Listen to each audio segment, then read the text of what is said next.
Hello and welcome to the Weekly Rewind presented by Attractions Magazine. I'm your host, Theron White, and this time we're going from Monday, July 31st to Sunday, August 6th. Now, starting on Monday, we were over at SeaWorld where they have some delicious new creations. You can actually make your own mix of dipping dots, which is always a great thing. Anytime you can ever customize ice cream or get ice cream in any fashion is always going to be a great day.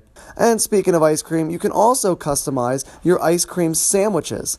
So if you're an ice cream fan and you're a SeaWorld pass holder or going to visit, definitely make sure to check these out because whether you like Dippin' Dots or ice cream sandwiches, you're going to have a really good day. Also on Monday, we updated our minivan article about Disney's transportation at Walt Disney World.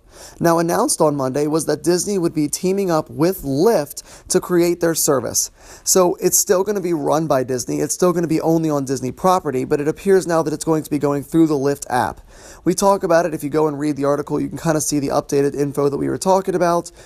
I am personally a little bit confused. I did that day that Disney announced. I updated the Lyft app, tried it out. I even said that I was at like the beach club resort. I don't know if you have to physically be there in person and the app can tell, you being there in person if it updates that. I was never able to have the minivan option pop up, and it might be a little bit different now or it might be different in like a week or two. But as of right now, I wasn't at Beach Club Resort or at any of the three determined resorts, Beach Club, Yacht Club, or Boardwalk. I had said that my pickup location was there and I never had the minivan option. So I bet that'll pop up soon. If it's not, maybe you do have to be there in person. As I've said before, though, I love the minivan service. So if this is their way to create an app to go through Lyft, I'm all for it. Now, moving on to Tuesday, we see the Feast maze that was announced for the Queen Mary's Dark Harbor. The theme for this maze is that there was an evil chef who would sedate and cut up certain crew members and then use them as the ingredients in his meals. He was eventually found out and forced to be burned alive in one of his own ovens. Some of his crew that helped him create the things were also killed as they sacrificed themselves to be with their amazing chef leader. Now they have all come back to haunt the ship as they continue looking for more pieces for their meals. Now, moving on to Wednesday, we were over at the Creole Experience Center in the Florida Mall, and we got to see this hilarious rocking paper little exhibit that we got to do. You can watch the show and see all the fun stuff that we got to do, but this one had me actually cracking up, and you can see me and Elisa are laughing here in this video.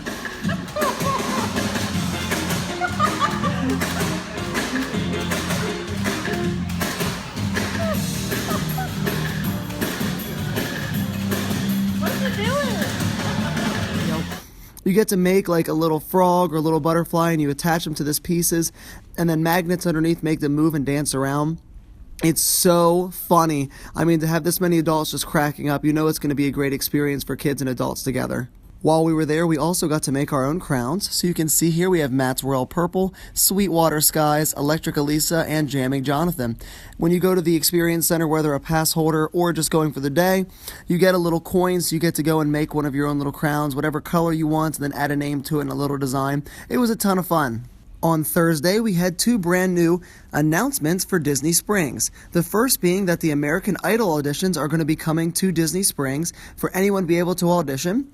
The first 4,000 people are going to be able to audition directly in front of some judges, and after that, a lot more people are going to be able to do it wherever instead of like a pop-up kiosk center. So the actual day is going to be Thursday, August 17th, when the official judges are here. You're going to be meeting around like Cirque du Soleil. So I assume it's going to be happening. There's like a big grassy area outside. If it's going to be happening outside, it's there. If it's inside, probably the House of Blues like concert area. Either way, it's American Idol. It's definitely coming back. It's going to be on ABC now. So they're starting here over at Disney Springs. Anyone has the opportunity to be able to do this and audition. Again, it is going to be limited to the first 4,000 people to be in front of the judges. But if you're not able to make it to that, you can, of course, go to the pop-up kiosk and audition there as well. Also announced on Thursday was Star Wars Secrets of the Empire. Now, this is going to be a brand new VR experience that's going to be coming to Disney Springs as well as Downtown Disney in Walt Disney World and Disneyland, respectively. And it's going to be done by The Void, collaborating with Industrial Light and Magic and, of course, Disney, making an amazing VR experience. Now, The Void was started in Salt Lake City, Utah. It's not a Disney-owned company, but they are now part of the Disney Accelerator program, a program that kind of gives money to like upcoming technology so they can kind of sponsor them, give them some of like Disney's big cash flow so that they can really take their technologies and push it to their maximum. So basically, the Void does hyper-realistic VR. They can take you to any location they want and mess with any sense except taste.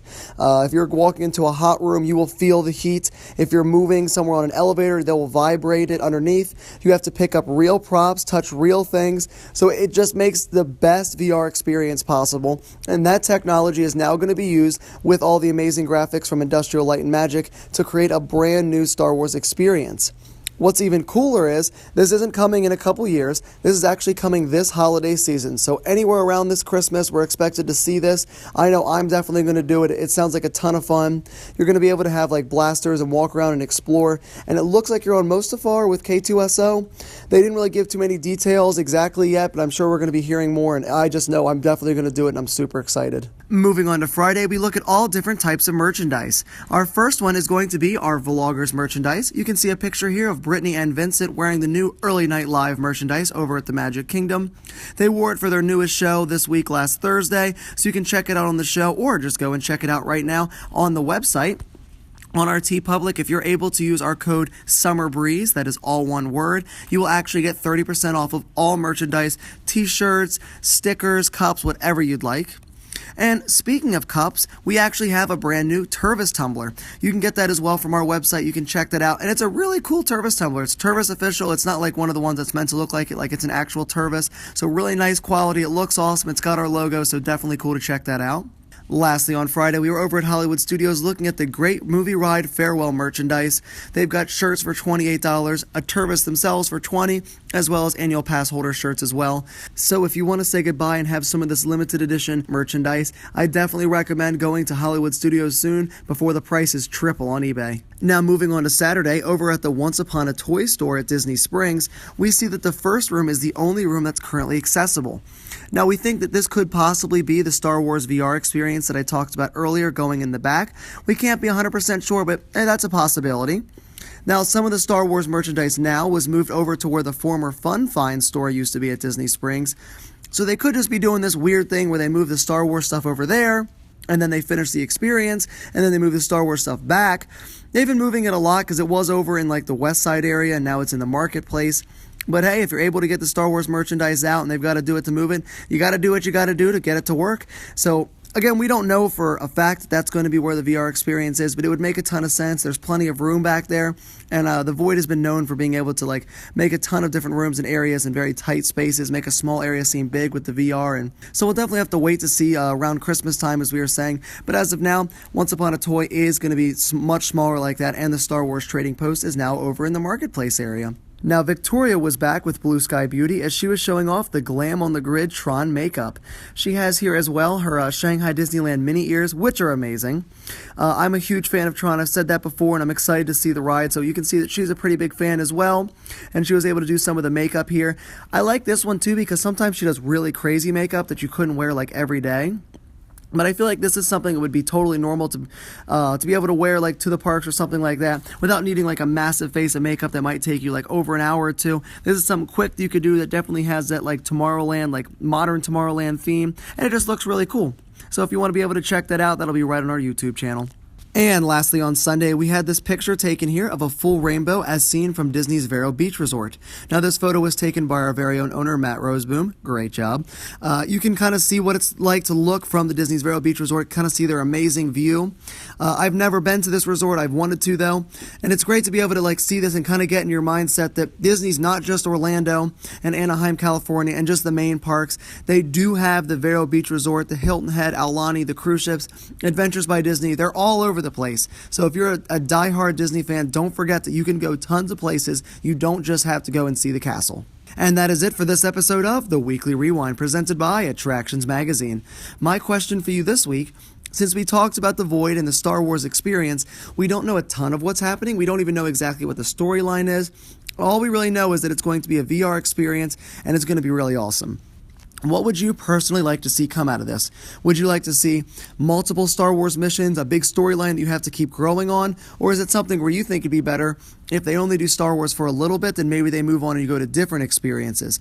I can imagine people flipping out if there was like a Kingdom Hearts VR experience or something else inside where you can just kind of jump into like a Disney film or a Disney movie. So do you want it to stick to Star Wars, and do you want it to be all about that, or do you want it to move something else? I would just like to know how you feel about the VR experience as a whole. Thank you so much for watching, and I hope you have an amazing week.